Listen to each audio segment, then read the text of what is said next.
ഞാനിന്ന് തയ്യാറാക്കിയിരിക്കുന്നത് black forest കേക്കാണ് കേട്ടോ. അപ്പോൾ ഓവനൊന്നും ഇല്ലാത്തവർക്ക് വേണ്ടിയിട്ട് എങ്ങനെ നമുക്ക് മിക്സിൻ്റെ ജാറ് വെച്ചിട്ട് ഓവനൊന്നും ഇല്ലാതെ തന്നെ പെർഫെക്റ്റായിട്ട് ബ്ലാക്ക് ഫോറസ്റ്റ് കേക്ക് എങ്ങനെ ഉണ്ടാക്കാമെന്നുള്ളതാണ് വീഡിയോയിൽ ഉൾപ്പെടുത്തിയിരിക്കുന്നത്. അപ്പോൾ വീഡിയോ സ്കിപ്പ് ചെയ്യാതെ മൊത്തത്തിൽ കണ്ടു നോക്കൂ കേട്ടോ. ഒരിക്കലും തന്നെ ഫ്ലോപ്പ് ആവാതെ കറക്റ്റായിട്ട് നമുക്ക് സെറ്റായിട്ട് കിട്ടിക്കോളും. അപ്പോൾ വീഡിയോയിലേക്ക് കടക്കുന്നതിന് മുമ്പ് തന്നെ ലൈക്ക് ചെയ്യാത്തവരാണെങ്കിൽ ഇപ്പോൾ തന്നെ ഒന്ന് ലൈക്ക് ചെയ്തോളൂ കേട്ടോ. പിന്നെ സബ്സ്ക്രൈബ് ചെയ്യാതെ കാണുന്നവരുണ്ടെങ്കിൽ ഒന്ന് സബ്സ്ക്രൈബ് ചെയ്ത് സപ്പോർട്ട് ചെയ്യുകയും ചെയ്യണേ. ആ തൊട്ടടുത്ത് കാണുന്ന ആ ബെല്ലൈക്കണും കൂടി ഒന്ന് പ്രസ് ചെയ്തിട്ട് അതിൽ കാണുന്ന ഓൾ എന്ന ഓപ്ഷൻ തന്നെ ക്ലിക്ക് ചെയ്യാൻ മറക്കരുത്. എന്നാലാണ് ഞാൻ പുതിയ വീഡിയോസ് ഒക്കെ ഇടുമ്പോൾ നിങ്ങൾക്ക് നോട്ടിഫിക്കേഷൻ കിട്ടുകയുള്ളൂ. അപ്പോൾ നമുക്ക് കേക്ക് ഉണ്ടാക്കാനായിട്ട് തുടങ്ങാം. അപ്പോൾ ആദ്യം തന്നെ ഇത് നമ്മൾ ഈ ഒരു പാത്രത്തിലാണ് കേക്ക് ബേക്ക് ചെയ്തെടുക്കുന്നത്. അപ്പോൾ അതിന് വേണ്ടിയിട്ട് ഒരു 10 മിനിറ്റ് നമ്മളിതൊന്ന് പ്രീഹീറ്റ് ചെയ്യാനായിട്ട് വെക്കണം. അപ്പോൾ ഒരു 10 മിനിറ്റ് നമുക്ക് ചൂടാക്കി എടുക്കാം കേട്ടോ. ആ സമയം കൊണ്ട് നമുക്ക് കേക്കിൻ്റെ സംഭവങ്ങളൊക്കെ സെറ്റാക്കി എടുക്കാം. അപ്പോൾ ഞാനിനി കേക്ക് ടീനൊന്ന് സെറ്റാക്കി വെക്കുകയാണ് ചെയ്യുന്നത്. അപ്പോൾ ഇതിലേക്കൊന്ന് ഓയിലൊന്ന് ബ്രഷ് ചെയ്ത് കൊടുത്തിട്ട് ഒരു ബട്ടർ ഷീറ്റ് വെച്ച് കൊടുക്കുന്നുണ്ട്. സൈഡ് ഭാഗത്ത് അതുപോലെ തന്നെ ഓയിലൊന്ന് ബ്രഷ് ചെയ്ത് കൊടുക്കുക. എന്നിട്ട് മൈദ ഒന്ന് കൊട്ടി കൊടുത്താൽ മതി കേട്ടോ. അപ്പോൾ അതെങ്ങനെയാണ് ചെയ്യുന്നത് എന്നുള്ളതൊക്കെ ഞാൻ മുന്നത്തെ വീഡിയോയിൽ കാണിച്ചിട്ടുണ്ട്. അപ്പോൾ കേക്കൊക്കെ ഒരുപാട് തയ്യാറാക്കിയിട്ടുണ്ട് കേട്ടോ. അപ്പോൾ അത് അറിയാത്തവർ അത് ഒന്ന് ചെക്ക് ചെയ്ത് നോക്കിയാൽ മതിയാവും.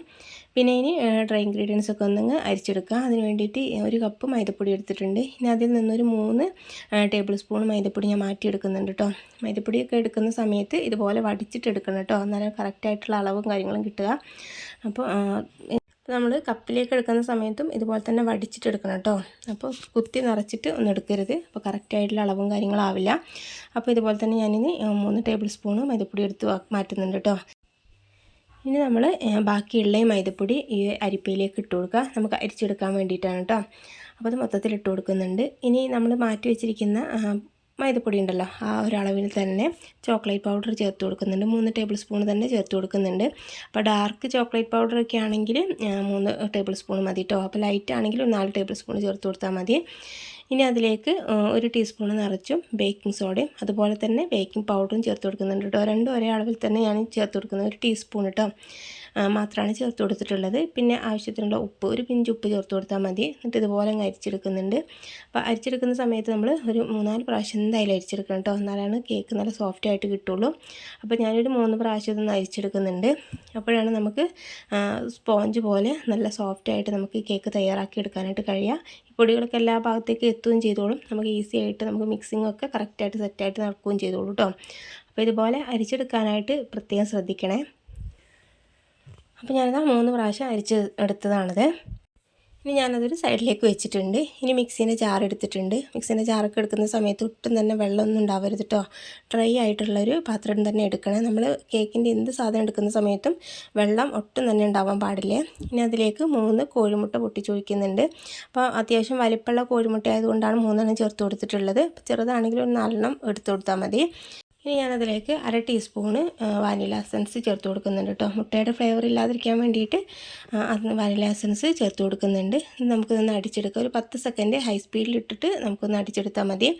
10 സെക്കൻഡിൽ കൂടുതൽ അടിച്ചു പോകരുത് കേട്ടോ. മിക്സിൻ്റെ ജാറ് ചൂടായി പോയിട്ടുണ്ടെങ്കിൽ കറക്റ്റായിട്ട് കിട്ടില്ലേ.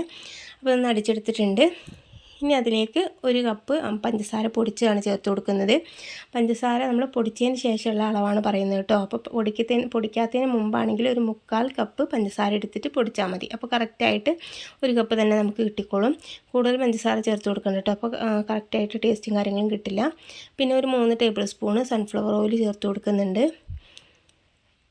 ഇനി നമുക്കിതൊന്നും അടിച്ചെടുക്കാം കേട്ടോ. ഹൈ സ്പീഡിൽ തന്നെ ഒരു 10-15 സെക്കൻഡ് മാത്രം അടിച്ചെടുത്താൽ മതി. അപ്പോൾ നല്ല രീതിയിലൊന്ന് മിക്സായി കിട്ടിക്കോളും. ഇനി ഞാൻ ഈ ബൗളിലേക്ക് മാറ്റിയെടുക്കുന്നുണ്ട്. അപ്പോൾ ഈ ഒരു തിക്നെസ്സിലാണ് നമുക്ക് ഈ ഒരു ബാറ്റർ കിട്ടിയിട്ടുള്ളത്. ഇനി ഞാനതിലേക്ക് 2 ടേബിൾ സ്പൂൺ പാലാണ് ഒഴിച്ചു കൊടുക്കുന്നത്. അപ്പോൾ നമ്മൾ മിക്സിയിലേക്ക് തന്നെ ഒഴിച്ചു കൊടുക്കേണ്ട കാര്യമില്ല. ഇതുപോലെ മുട്ടയുടെ ബാറ്ററൊക്കെ ഒന്ന് അടിച്ചതിന് ശേഷം പാൽ ഒഴിച്ചു കൊടുത്താൽ മതി. ഒരു 2 ടേബിൾ സ്പൂൺ ഒഴിച്ചു കൊടുത്താൽ മതി കേട്ടോ. അപ്പോൾ തണുത്ത പാലല്ല, ഫ്രിഡ്ജിൽ നിന്ന് ഡയറക്റ്റ് എടുത്ത സമയത്ത് തന്നെ ഒഴിച്ചു കൊടുക്കരുത്. അപ്പോൾ പുറത്തൊക്കെ വെച്ചിട്ട് റൂം ടെമ്പറേച്ചറിലുള്ള പാൽ തന്നെ എടുക്കാനായിട്ട് ശ്രദ്ധിക്കുക. എന്നിട്ട് ഇതുപോലെ ഫോർക്ക് വെച്ചിട്ടോ അല്ല വിസ്ക് വെച്ചിട്ട് ഒന്ന് ജസ്റ്റ് ഒന്ന് മിക്സ് ആക്കി എടുത്താൽ മതി കേട്ടോ. ഇനി നമ്മൾ മാറ്റി വെച്ചിരിക്കുന്ന പൊടി ഉണ്ടല്ലോ, മൈദയുടെ മിക്സ് ഉണ്ടല്ലോ, ഡ്രൈ ഇൻഗ്രീഡിയൻസ് ഒക്കെ ഇതിലേക്ക് ഇട്ട് കൊടുക്കാം. ഇട്ട് കൊടുക്കുന്ന സമയത്ത് മൊത്തത്തിൽ ഇട്ട് കൊടുക്കണ്ട, കുറച്ച് ഇട്ട് കൊടുത്തിട്ട് നമുക്ക് ഫോൾഡ് ചെയ്തിട്ട് മിക്സ് ചെയ്തെടുക്കണം. ഇങ്ങനെ മിക്സ് ചെയ്യുന്ന സമയത്ത് നമ്മൾ വീഡിയോയിൽ കാണുന്നത് പോലെ തന്നെ ഇതുപോലെ ഫോൾഡ് ചെയ്ത് തന്നെ മിക്സ് ചെയ്തെടുക്കണം കേട്ടോ. എന്നാലാണ് കറക്റ്റ് നമുക്ക് നല്ല സോഫ്റ്റായിട്ട് കിട്ടുള്ളൂ. അപ്പോൾ ഒരുപാട് സ്പീഡിൽ ഹർബറി ആയിട്ടൊക്കെ ചെയ്തെടുക്കുന്ന സമയത്ത് മുട്ടയുടെ സോഫ്റ്റ്നെസ്സൊക്കെ നഷ്ടപ്പെടും. അപ്പോൾ കറക്റ്റായിട്ട് സോഫ്റ്റായിട്ട് നമുക്ക് ഈ ഒരു കേക്ക് തയ്യാറാക്കാനായിട്ട് കഴിയില്ല. അപ്പോൾ ഇതുപോലെ തന്നെ ഫോൾഡ് ചെയ്തിട്ട് മിക്സ് ചെയ്തെടുത്താൽ മതിയാവും. അപ്പോൾ ഞാൻ ഇതിന് മുമ്പ് തയ്യാറാക്കിയിട്ടുണ്ട്, ചോക്ലേറ്റ് കേക്കും ബൂസ്റ്റിൻ്റെ കേക്കൊക്കെ തയ്യാറാക്കിയിട്ടുണ്ട് കേട്ടോ. അപ്പോൾ അതിലൊക്കെ ഞാൻ ഡീറ്റെയിൽ ആയിട്ട് പറഞ്ഞിട്ടുണ്ട്. അപ്പോൾ എങ്ങനെയാണെന്നുള്ളത് വീഡിയോ ഒന്ന് ചെക്ക് ചെയ്ത് നോക്കൂ കേട്ടോ, ചാനലൊന്ന് ചെക്ക് ചെയ്യുന്ന സമയത്ത്. അപ്പോൾ ഇതിന് മുമ്പ് ചെയ്തിരിക്കുന്ന സ്പോഞ്ച് കേക്കുകളൊക്കെ നിങ്ങൾക്ക് തയ്യാറാക്കി എടുക്കാനായിട്ട് കഴിയും. പെർഫെക്റ്റായിട്ട് നമുക്ക് എങ്ങനെ തയ്യാറാക്കാം എന്നുള്ളതൊക്കെ വീഡിയോയിൽ മൊത്തത്തിൽ ഞാൻ ഉൾപ്പെടുത്തിയിട്ടുണ്ട്. ഇതിപ്പോൾ ഞാൻ പതുക്കെ ചെയ്തെടുത്തതാണ് കേട്ടോ. അപ്പോൾ വീഡിയോ ഞാൻ കുറച്ച് സ്പീഡാക്കിയെന്നേ ഉള്ളൂ. അപ്പോൾ സ്പീഡാക്കിയിട്ട് കാണിച്ചതാണ് കേട്ടോ. അപ്പോൾ ഇതുപോലെയല്ല, ഞാൻ പതുക്കെ ചെയ്തെടുത്തിട്ടാണ് ഇതുപോലെ മിക്സ് ചെയ്തെടുത്തിട്ടുള്ളത്. അപ്പോൾ ഞാൻ ഇതുപോലെ നല്ല രീതിയിലൊന്ന് മിക്സാക്കി എടുത്തിട്ടുണ്ട്. ഒട്ടും തന്നെ കട്ടിയൊന്നും ഇല്ലാതെ ഇതുപോലെ കറക്റ്റായിട്ട് മിക്സാക്കി എടുക്കണേ.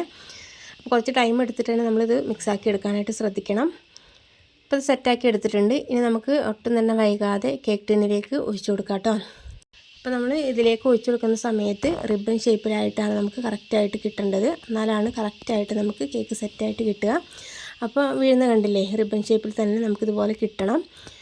ഇനി നമുക്കിതൊന്ന് ടാപ്പ് ചെയ്ത് കൊടുക്കണം. എയർ ബബിൾസൊക്കെ എന്തെങ്കിലും ഉണ്ടെങ്കിൽ പുറത്തു പോകാൻ വേണ്ടിയിട്ടാണ്. നല്ല രീതിയിലൊന്ന് ടാപ്പ് ചെയ്ത് കൊടുക്കണം കേട്ടോ. അപ്പോഴാണ് കറക്റ്റായിട്ട് കിട്ടുന്നത്. ഇനി നമുക്കിതൊന്ന് ഇറക്കി വെച്ച് കൊടുക്കാം കേട്ടോ. നമ്മൾ ഈ ഒരു പാത്രത്തിലാണല്ലോ തയ്യാറാക്കുന്നത്. അപ്പോൾ റിങ് ഇറക്കി വെച്ചിട്ടുണ്ടായിരുന്നു. അപ്പോൾ നല്ല രീതിയിൽ ചൂടായി കിട്ടിയിട്ടുണ്ട്. ഇനി നമ്മൾ കൈയൊന്നും പൊള്ളിക്കാതെ ശ്രദ്ധിച്ച് ഇതിൻ്റെ ഉള്ളിലേക്ക് ഇറക്കി വെച്ച് കൊടുത്താൽ മതി കേട്ടോ. അപ്പോൾ ഈ ഒരു മെത്തേഡിൽ തന്നെ കേക്ക് ടിന്ന് വേണമെന്നൊന്നുമില്ല. നമ്മൾ കുക്കറിൽ വേണമെങ്കിൽ ഇതുപോലെ തയ്യാറാക്കാം കേട്ടോ. കുക്കർ ഇതുപോലെ തന്നെ 10 മിനിറ്റ് പ്രീ ഹീറ്റ് ചെയ്യാൻ വെച്ചാൽ മതി. എന്നിട്ടൊരു ബട്ടർ ഷീറ്റ് വെച്ച് കൊടുത്തിട്ട് സെയിം പ്രൊസീജിയർ തന്നെ ചെയ്തിട്ട് ഇതിലേക്ക് നമ്മൾ വെച്ച് കൊടുത്താൽ മതി കേട്ടോ. ബാറ്റർ വെച്ച് കൊടുത്താൽ മതി. അപ്പോൾ ഞാനിതൊന്നും അടച്ച് വെക്കുന്നുണ്ട്. ഇതിന് മുകൾ ഭാഗത്തൊരു വെയിറ്റുള്ള എന്തെങ്കിലും ഒന്ന് വെച്ച് കൊടുക്കുക. എന്നിട്ട് നമുക്കൊരു അരമണിക്കൂർ നിന്ന് മീഡിയം ടു ലോ ഫ്ലെയിമിൽ വെച്ചിട്ട് കുക്ക് ചെയ്തെടുക്കണേ. അപ്പോൾ അതിന് മുമ്പ് നമ്മളിത് തുറന്ന് നോക്കരുത്. അരമണിക്കൂറിന് ശേഷം മാത്രമേ തുറക്കാൻ പാടുള്ളൂ കേട്ടോ. അപ്പോൾ അതിന് മുമ്പ് തുറക്കുന്ന സമയത്ത് അതിൻ്റെ സെൻറ്റർ പോർഷനൊക്കെ അമർന്ന് പോകാൻ ചാൻസ് ഉണ്ട് കേട്ടോ, കുഴിഞ്ഞു പോകാൻ ചാൻസ് ഉണ്ട്. അപ്പോൾ അത് ഇല്ലാതിരിക്കാൻ വേണ്ടിയിട്ട് അരമണിക്കൂറിന് ശേഷം മാത്രം തുറന്ന് നോക്കുക. എന്നിട്ടൊന്ന് കുത്തി നോക്കിയാൽ മതി. അപ്പോൾ കറക്റ്റായിട്ട് കുക്കായി കിട്ടിയിട്ടില്ല എന്നുണ്ടെങ്കിൽ 10-15 മിനിറ്റ് നേരം വെച്ച് കൊടുത്താൽ മതിയാവും കേട്ടോ. അപ്പോൾ ഞാനൊരു അരമണിക്കൂറിന് ശേഷം മാത്രമാണ് തുറന്ന് നോക്കുള്ളൂ. ഇനി ഈ സമയം കൊണ്ട് ഞാൻ ചോക്ലേറ്റൊക്കെ ഒന്ന് ഗ്രേറ്റ് ചെയ്ത് വെക്കുന്നുണ്ട്. അപ്പോൾ ഞാൻ ഡിസയറിൻ്റെ ഡാർക്ക് കോമ്പൗണ്ടാണ് എടുത്തിരിക്കുന്നത്. ഇതൊന്ന് നമുക്കൊന്ന് ഗ്രേറ്റ് ചെയ്തെടുക്കാം കേട്ടോ. ഞാനിത് കത്തി വെച്ചിട്ട് തന്നെയാണിത് ഇതൊന്ന് ഗ്രേറ്റ് ചെയ്തെടുക്കുന്നത്. അപ്പോൾ നമുക്ക് സിമ്പിളായിട്ട് കിട്ടിക്കോളും. നമ്മൾ ഫ്രിഡ്ജിൽ നിന്ന് എടുത്തതായതുകൊണ്ട് നമുക്ക് നല്ല രീതിയിൽ ഇതൊന്ന് ഗ്രേറ്റ് ചെയ്ത് എടുക്കാനായിട്ട് കഴിയും. അപ്പം മെൽറ്റ് ആയിട്ടുണ്ടെങ്കിൽ നമുക്ക് കറക്റ്റായിട്ട് കിട്ടില്ല കേട്ടോ. അത് ഗ്രേറ്റ് ചെയ്ത് വെച്ചതിന് ശേഷം നമുക്ക് ഫ്രിഡ്ജിലേക്ക് വെച്ചാൽ മതി. പുറത്ത് വെക്കുന്ന സമയത്തൊന്ന് നമ്മൾ ഡെക്കറേറ്റ് ചെയ്യുന്ന സമയം കൊണ്ട് ഇത് മെൽറ്റായിട്ട് കയ്യിലൊക്കെ ഒട്ടിപ്പിടിക്കാൻ ചാൻസ് ഉണ്ട്. അപ്പോൾ ഞാനിതൊന്ന് ഫ്രിഡ്ജിലേക്ക് തന്നെയാണ് കേട്ടോ ഇനി വെക്കുന്നത്. ഒക്കെ സെറ്റാക്കി വെക്കുകയാണ് ചെയ്യുന്നത്. ഇനി ആ സമയം കൊണ്ട് നമുക്കിനി വിപ്പിംഗ് ക്രീം തയ്യാറാക്കാം. ഒരു 3/4 കപ്പ് വിപ്പിംഗ് ക്രീം എടുത്തിട്ടുണ്ട്. ഞാൻ ഫിയോണ എന്ന് പറഞ്ഞ കമ്പനിയുടെ വിപ്പിംഗ് ക്രീമാണ് എടുത്തിരിക്കുന്നത്. അതൊരു ബൗളിലേക്ക് ഇട്ട് കൊടുത്തിട്ട് നമുക്കിതൊന്ന് അടിച്ചെടുക്കാം കേട്ടോ. നമ്മൾ ക്രീം ഒഴിച്ച് കൊടുത്തതിന് ശേഷം ലോ സ്പീഡിൽ വെച്ചിട്ട് ഇതുപോലെ ഒന്നങ്ങ് മിക്സ് ചെയ്തെടുത്താൽ മതി. അതിന് ശേഷമാണ് ഹൈ സ്പീഡിൽ വെക്കുന്നത്. ഹൈ സ്പീഡിൽ വെക്കുമ്പോൾ നമുക്ക് കറക്റ്റായിട്ട് സെറ്റായിട്ട് കിട്ടിക്കോളും. ആദ്യം തന്നെ ഹൈ സ്പീഡിൽ വെച്ച് കൊടുക്കരുത്. ലോ സ്പീഡിൽ വെച്ചതിന് ശേഷം കൂട്ടി അങ്ങനെ കൊണ്ടുവന്ന് വെച്ചാൽ മതി കേട്ടോ. ഇപ്പോൾ ബീറ്റർ ഇല്ലാന്നുണ്ടെങ്കിൽ ടെൻഷൻ അടിക്കേണ്ട കാര്യമൊന്നുമില്ല. വിസ്ക് വെച്ചിട്ടാണെങ്കിലും ഇതുപോലെ ക്രീം സെറ്റ് ചെയ്തെടുക്കാം കേട്ടോ. കുറച്ച് ടൈം കൂടുതൽ എടുക്കേണ്ടി വരുന്നതിനുള്ള വ്യത്യാസം. ബീറ്റർ ആകുമ്പോൾ കുറച്ച് 10 മിനിറ്റ് കൊണ്ട് തന്നെ നമുക്കിതുപോലെ സെറ്റാക്കി എടുക്കാനായിട്ട് കഴിഞ്ഞോളും. അപ്പോൾ ഈ ഒരു വിപ്പിംഗ് ക്രീമിൽ പഞ്ചസാര ചേർത്ത് കൊടുക്കേണ്ട കാര്യമില്ല കേട്ടോ. അപ്പോൾ ചില കമ്പനിയുടെ പഞ്ചസാര പൊടിച്ച് ചേർത്ത് കൊടുക്കേണ്ടി വരും. ഈ ഒരു വിപ്പിംഗ് ക്രീമിന് നല്ല മധുരം ഉണ്ടാവും കേട്ടോ. അപ്പോൾ അതുകൊണ്ട് പഞ്ചസാര പൊടിച്ചൊന്നും ഞാൻ ചേർത്ത് കൊടുക്കുന്നില്ല. അപ്പോൾ ഒരു 10 മിനിറ്റിന് ശേഷം സെറ്റായിട്ട് കിട്ടിയിട്ടുണ്ട് കേട്ടോ. അപ്പോൾ നമ്മൾ ഇതിൻ്റെ കറക്റ്റ് പാകം എന്ന് പറയുന്നത് നമ്മൾ ഈ ഒരു ബീറ്റ് ഇതിൽ നിന്ന് എടുക്കുന്ന സമയത്ത് നല്ല പ്ലഫി ആയിട്ട് തിക്കായിട്ട് കിട്ടണം. അതാണ് ഇതിൻ്റെ കറക്റ്റായിട്ടുള്ള പാകം എന്ന് പറയുന്നത്. കണ്ടില്ലേ, എടുക്കുന്ന സമയത്ത് ഈ ഒരു തിക്നെസ്സോട് കൂടി തന്നെ കിട്ടണം. പിന്നെ നമ്മൾ ഈ ഒരു ക്രീം ചെരിച്ചു കൊടുക്കുന്ന സമയത്ത് ഒട്ടും തന്നെ പുറത്തൊന്നും പോവാതെ കമിഴ്ത്തുന്ന സമയത്ത് താഴോട്ട് വീഴാത്തൊരു പാകത്തിനായിട്ട് കിട്ടണം. ഇതാണ് കറക്റ്റായിട്ടുള്ളൊരു വിപ്പിംഗ് ക്രീമിൻ്റെ പാകം എന്ന് പറയുന്നത് കേട്ടോ. അപ്പോൾ അതൊരു 30 മിനിറ്റിന് ശേഷം ഞാനൊന്ന് തുറന്ന് നോക്കുന്നുണ്ട്. അപ്പോൾ തുറന്ന് നോക്കുന്ന സമയത്ത് ഇതൊന്ന് കറക്റ്റായിട്ട് സെറ്റായിട്ട് കിട്ടിയിട്ടുണ്ട് കേട്ടോ. അപ്പോൾ ഞാനൊന്ന് ജസ്റ്റ് ഒന്ന് കുത്തി നോക്കുന്നുണ്ട്. കുത്തി നോക്കുന്ന സമയത്ത് ഈ ഒരു ടൂത്ത് പിക്കിൽ ഒട്ടും തന്നെ പിടിക്കാതെ കിട്ടിയിട്ടുണ്ട് കേട്ടോ. അപ്പോൾ ഇതിൽ ഒട്ട് പിടിക്കുന്നുണ്ട് എന്നുണ്ടെങ്കിൽ ഒരു 10-15 മിനിറ്റ് നേരം വെച്ച് കൊടുത്താൽ മതി. അപ്പോൾ സെറ്റാക്കി കുക്കായി കിട്ടിക്കോളും. അപ്പോൾ സെറ്റായി കിട്ടിയിട്ടുണ്ട് കേട്ടോ. ഞാനിതൊന്ന് തണുക്കാനായിട്ട് വെക്കുന്നുണ്ട്. ഇപ്പോൾ നല്ല രീതിയിലൊന്ന് തണുത്ത് കിട്ടിയിട്ടുണ്ട്. അപ്പോൾ കേക്ക് ടിന്നിൽ നിന്നും ഇതുപോലെ നല്ല രീതിയിൽ ചൂടാറിയതിന് ശേഷം എടുത്താൽ മതി. അപ്പോൾ നല്ല രീതിയിൽ ഒട്ടും തന്നെ പൊട്ടാതെ നമുക്ക് കിട്ടിക്കോളും. പെട്ടെന്ന് തന്നെ ഡിമോൾഡ് ചെയ്തെടുക്കാനായിട്ട് കഴിഞ്ഞോളൂ കേട്ടോ. അപ്പോൾ ഒരു പ്ലേറ്റിലേക്ക് ഞാൻ കമിഴ്ത്തി എടുക്കുന്നുണ്ട്. ഇനി ഈ ബട്ടർ ഷീറ്റ് അങ്ങ് എടുത്താൽ മതി കേട്ടോ. അപ്പോൾ കറക്റ്റായിട്ട് കുക്കായി കിട്ടിയിട്ടുണ്ട്. അടിപൊളിയായിട്ട് തന്നെ കിട്ടിയിട്ടുണ്ട് കേട്ടോ. നല്ല സോഫ്റ്റ് ആയിട്ടുള്ളൊരു കേക്ക് തന്നെയാണിത്. അപ്പോൾ ഞാനിതൊന്നങ്ങ് പീസാക്കി എടുക്കുന്നുണ്ട്. ഒരു 3 ലെയറാണ് ഞാൻ ഈ ഒരു കേക്ക് തയ്യാറാക്കി എടുക്കുന്നത്. അപ്പോൾ 3 പീസാക്കി കട്ടാക്കി എടുത്തിട്ടുണ്ട്. അപ്പോൾ പിടിക്കുമ്പോൾ തന്നെ കണ്ടില്ല, നല്ല സോഫ്റ്റായിട്ട് പെട്ടെന്ന് തന്നെ പൊടിഞ്ഞൊക്കെ പോകും. അത്രയും നല്ല സോഫ്റ്റ് ആയിട്ടുള്ളൊരു കേക്ക് തന്നെയാണ് കേട്ടോ. ഇനി നമുക്കിത് സെറ്റ് ചെയ്യാനായിട്ട് വെക്കാം.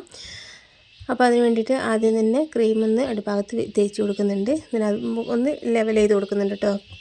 അതിന് മുകളിലായിട്ട് ഒരു പീസ് കേക്ക് വെച്ച് കൊടുത്തിട്ടുണ്ട്. മുകളിലായിട്ട് നമ്മൾ ഷുഗർ സിറപ്പാണ് ഒഴിച്ച് കൊടുക്കുന്നത്.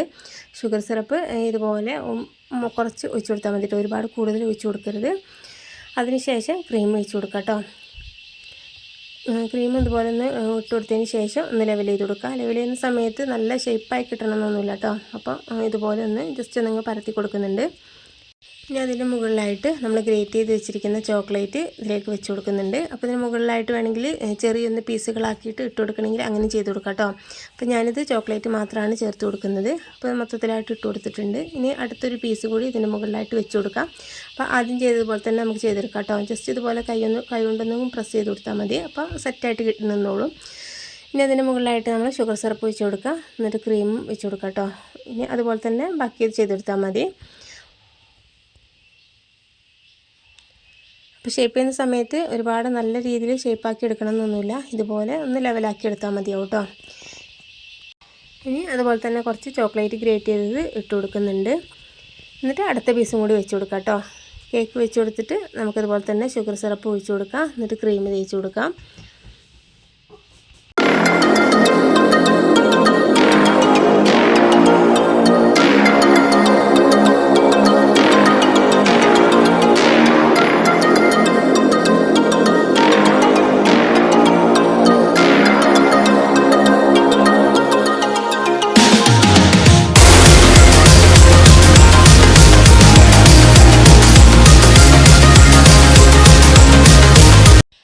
നമ്മളിതിൻ്റെ സൈഡ് ഭാഗത്ത് നമ്മൾ ഗ്രേറ്റ് ചെയ്ത് വെച്ചിരിക്കുന്ന ചോക്ലേറ്റ് ഒന്ന് വെച്ച് കൊടുക്കുന്നുണ്ട്. ഒന്ന് ഡെക്കറേറ്റ് ചെയ്യാൻ വേണ്ടിയിട്ടാണ്. അപ്പോൾ ഡെക്കറേഷനൊക്കെ നിങ്ങൾക്ക് ഇഷ്ടത്തിനനുസരിച്ചിട്ട് എങ്ങനെ ചെയ്യുന്നത് അങ്ങനെ ചെയ്ത് കൊടുക്കാം കേട്ടോ. അപ്പോൾ ഞാനിത് സൈഡ് ഭാഗത്തേക്ക് വെച്ച് കൊടുക്കുന്നുണ്ട്.